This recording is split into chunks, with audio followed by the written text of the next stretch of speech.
Que l'on retrouve à New York depuis Mescart Financial Services. Bonjour Grégory. Bonjour Cédric. Alors il paraît, d'après ce qui nous vient de Las Vegas, qu'on parle beaucoup français dans les allées du Consumer Electronics Show. Est-ce que Wall Street va regarder aussi ce qui se dit du côté de Las Vegas ? C'est certain, d'autant plus que maintenant ce Consumer Electronic Show, je dirais, ratisse très très large, parce qu'en fait, c'est plus seulement de l'électronique dont on parle, mais c'est carrément l'environnement quotidien, c'est la maison connectée, avec par exemple Google qui offre des thermostats, ils ont racheté une compagnie qui s'appelle Nest. Un autre signe, les voitures sont de plus en plus connectées. Par exemple, un des plus attendus discours qu'il va y avoir sera celui du CEO de Mercedes, et celui du CEO de Ford. Donc évidemment qu'il y a toujours les Cisco, il y a les Intel, mais de plus en plus c'est de l'électronique qui s'applique à la vie quotidienne, et c'est ce qu'on appelle ici aux États-Unis Internet of Things, l'Internet des choses. C'est pas tout, j'imagine qu'on va aussi parler tendances, et notamment les tout derniers chiffres qui concernent les automobiles, c'est ça ? Oui, pour le moment, les chiffres qui sont tombés ce matin sont bons, puisque ça a été les chiffres de Fiat aux États-Unis, Chrysler, 20% de hausse sur une année, c'est quelque chose de très satisfaisant. Et en fait, ces ventes de voitures sont portées de nouveau par les gros 4x4, par les Jeeps, notamment pour Chrysler. Et puis à noter aussi des bons chiffres de Nissan aux États-Unis. Je pense qu'on verra de plus en plus des bons chiffres des constructeurs japonais grâce à la force du dollar et le fait que ces voitures commencent à être très très avantageuses par rapport aux voitures américaines. Eh bien, on se retrouvera tout à l'heure, d'ici 45 minutes, pour confirmer tout cela. Pour le moment, c'est une petite baisse qui s'annonce sur les indices, que ce soit sur le Nasdaq 100 futur ou le Standard & Poor's 500 futur. Grégory Volokin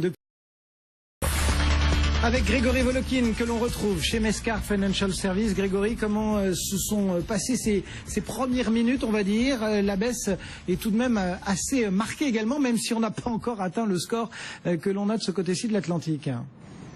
Je dirais surtout les traders sont en train de regarder deux données qui sont quand même très importantes. C'est les coûts de l'énergie qui sont absolument en chute libre, avec 3% de baisse sur le baril en moyenne.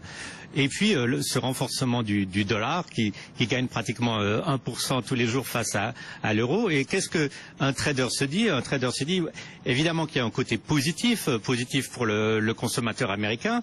Il va aller à la pompe, ça va lui coûter moins cher, il aura plus d'argent dans la poche, il va acheter des voitures, ou il va acheter des gadgets moins chers parce qu'ils seront importés. Mais ça a aussi un côté négatif. Les Américains exportent, c'est un pays exportateur aussi. 14% de leur produit national brut dépend de l'exportation. Ce dollar qui se renforce très rapidement n'est pas vraiment favorable évidemment pour eux.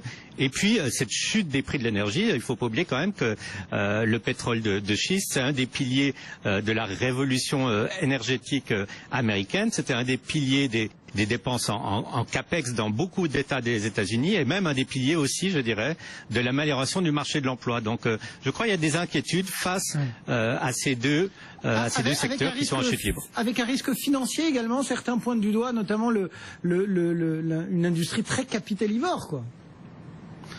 Absolument. Alors à court terme, il n'y a pas un vrai risque financier pour les explorateurs aux États-Unis, mais à moyen terme, ça sera difficile pour eux, si le baril continue à descendre, de refinancer leurs dettes. Les banques ne voudront plus prêter, ou elles prêteront à des conditions pas avantageuses. Et c'est vrai qu'il pourrait y avoir là une certaine contagion financière qui viendra du secteur de l'énergie. On n'en est pas encore là, mais les marchés prévoient toujours aussi bien les meilleurs jours que les plus mauvais. Et là, je crois aujourd'hui, on a nettement la lecture négative des événements. L'autre lecture qu'il est probablement intéressant d'anticiper quelque peu, Grégory, quand on s'intéresse à la façon dont pourrait réagir le marché américain au cours des semaines ou des mois qui viennent, c'est cette fameuse hausse des taux, ce nouvel horizon monétaire, on va dire, qui se dessine sous la houlette de Janet Yellen aux États-Unis. Est-ce que vraiment le marché aujourd'hui est prêt d'abord au déclic de la hausse de taux, et puis au rythme de la hausse de taux, parce que tout à l'heure on nous rappelait notamment du côté d'OFI que il y a encore une divergence entre les attentes du marché et ce que laisse filtrer la Réserve fédérale? Absolument. Alors, les attentes sont pour des taux qui monteront peut-être tard dans l'année et assez peu en moyenne, alors qu'on pense que la Fed, elle, donne des indications qui commenceront à monter les taux d'ici le mois de juin. Est-ce que les marchés sont prêts à ça? Moi, j'ai quand même l'impression qu'ils le sont. D'abord, on sait depuis très longtemps que la Fed va augmenter les taux, et puis on peut voir beaucoup de statistiques qui montrent que quand on augmente des taux parce que l'économie s'est améliorée, que c'est pas une hausse des taux qui réagit à l'inflation, mais que c'est une hausse des taux qui réagit à une amélioration de l'économie, les marchés sont positifs et ne réagissent pas négativement face à ces hausses des taux potentiels de la Fed. Donc je ne pense pas qu'aujourd'hui ça soit vraiment la chose qui inquiète les marchés. Et la seule question, c'est est-ce que c'est les marchés obligataires qui ont raison, ou est-ce que c'est les projections de la Fed qui nous indiquent ce qui va se passer. Et pour ça, je pense qu'il faudra attendre plusieurs mois et voir comment se développe la conjoncture US. Mais sans fort signe d'inflation, je ne vois pas une Fed être agressif. Et ça, l'inflation, on en est très très loin avec la hausse du dollar et la baisse des matières premières. Bon, on a parlé pétrole, on a parlé devises, on a parlé hausse de taux.